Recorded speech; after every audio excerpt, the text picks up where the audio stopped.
જવાનું છે, ઢાઢની વાત તો કરશો જ નહીં. અને અત્યારે વાતાવરણ ઠંડીનું છે, ત્યાં ઠંડી તો હશે, પણ કોઈ એવું કોઈ મગજ ઉપર ના લેતા ઠંડી ચો આગા પાછું કરાય. ઠાકોર સેનાના માધ્યમથી આજે ભેમોસણ ગામે ઠાકોર સમાજની બહુ મોટી સંખ્યામાં મિટિંગ મળી છે. અમે મારા સાથી મિત્ર, સામાજિક સગાવાલા અને હંમેશા સમાજની ચિંતા કરે છે એવા બનાસકાંઠા જિલ્લાના સેનાના પ્રમુખ ભાઈ શ્રી ડીડી જાલેરા, એવા જ આપણા જિલ્લાનું આપણું નેતૃત્વ કર્યું. તમારી સૌની વચ્ચે ચિંતા કરી, તમારા બધાની વચ્ચે જ્યારે બોલાવો ત્યારે એકબીજાના સાથ આપે, સહયોગ આપે અને આપણે નાની મોટી વાત આપણે એવા જિલ્લાના પ્રમુખ સેનાના ભાઈ શ્રી જીભાજીભાઈ, બંને પોલીસ જો બેઠા છે ને,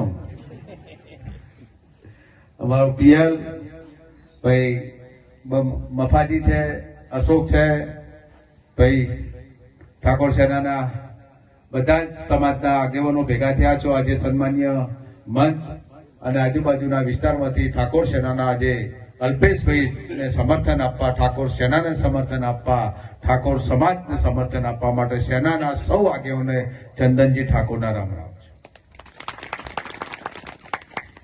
ખૂબ સારી વાત છે સાહેબ, બધા વક્તાએ ખૂબ સારી વાત કરી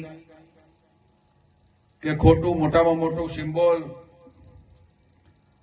આજે આ સેનાનું આખા ગુજરાતમાં મળ્યું છે. 16મી તારીખે 2016માં ન ભૂતો ન ભવિષ્ય ક્યારેય કોઈ નહીં કર્યું એવું સંમેલન અમદાવાદમાં મળ્યું. અને અમદાવાદમાં કેટલાની ગાડીઓ તતનદાળે આંખમાં આવી. કેમ જીવાજી? એટલી સંખ્યામાં ઠાકોરો ગામડે ગામડેથી, શહેર શહેરમાંથી, દૂર દૂરથી આજે સમગ્ર ગુજરાતમાં ચાલુ સરકારને પણ નોંધ લેવી પડી કે ઠાકોરોમાં એકતા છે.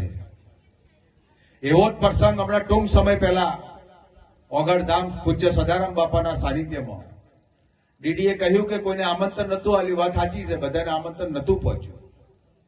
આપણે જિલ્લામાં એક જ મિટિંગ કરી હતી આપણે રંગ ભવનનો, અને એની અંદર આખા સમાજમાં બધા ભેગા થઈને આવ્યા હતા સાહેબ. મેં જીભાજીભાઈને નિમંત્રણ લીધું અને એ દાડે એમના સમાજનું બંધાણ હતું. અને એ દિવસે આપણા સમાજમાં એક આકલ કરી કે ભાઈ આપણે ઓગળધામે સદારામ બાપાના નામે બંધારણ સમાજનું બંધાય છે, એમાં જવાનું સાહેબ.